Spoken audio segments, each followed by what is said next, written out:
Now in ancient China, just a little over 3,000 years ago, pawn shops first came on the scene.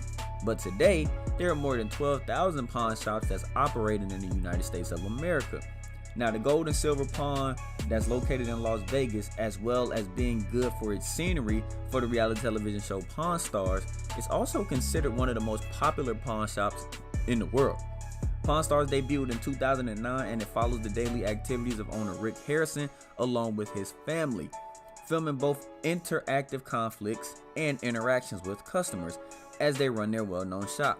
Now this show gives viewers so much excitement messing around with the idea of how much a product's value is actually worth. And when we say viewers, we mean like millions and millions of viewers that tune in week after week to check out the show, hoping to see something unique and amazing, as well as whether or not the Harrisons will make the right call when it comes to the value of specific items and the authenticity of the item as well. Now over the years, the show has definitely seen some incredible and rare items come in and out of the door. Now some turn out to be some really good copies without any value, but more than none, people walk in with good items worth tens of thousands of dollars.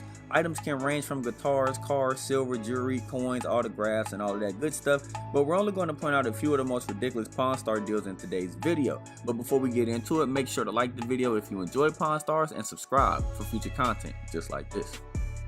Now one thing I will admit about the Pawn Stars cast is they go out of their way to make sure that the customers that they have receive some of the items that they request. Now if you're a professional bargainer, then taking a trip across the country for a specific item that a customer requested really doesn't matter to you. So in season 12, a regular customer told Rick that they would be willing to pay a rough estimate of around $70,000 for an extremely rare 1950 gold coin, which was enough for Rick to pack his things and go head on across the country to the biggest coin show in Florida in hopes of finding the coin. Now aside from the rarity factor, these coins had an extreme historical value because it was created by the US Mint to celebrate the opening of the Panama Canal.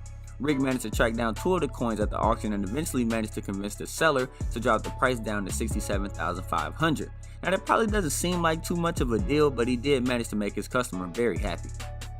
Let's check out an episode called Close But No Cigar that showed in season 7 of Pawn Stars. A piece of presidential history walked into the shop and immediately blew the owner Rick away.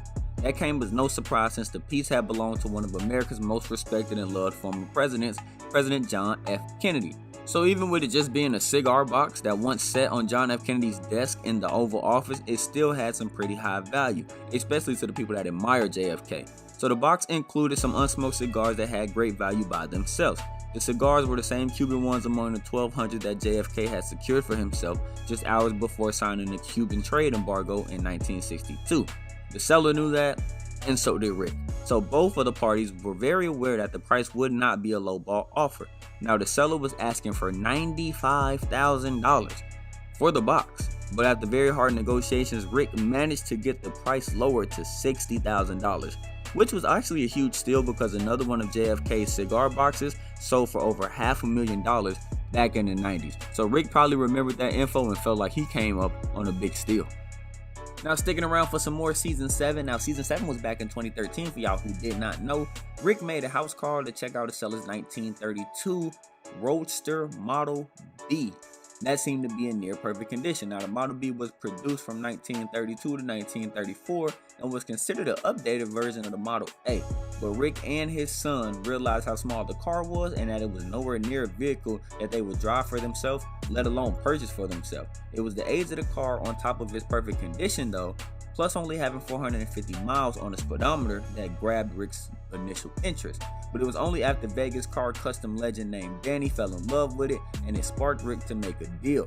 After the seller gave his best firm price of $70,000, Rick did what he always does in massive purchases and started negotiating. Rick's initial offer was $65,000. The owner was very unwilling to drop the price below $70,000, but they eventually got a deal for $68,250.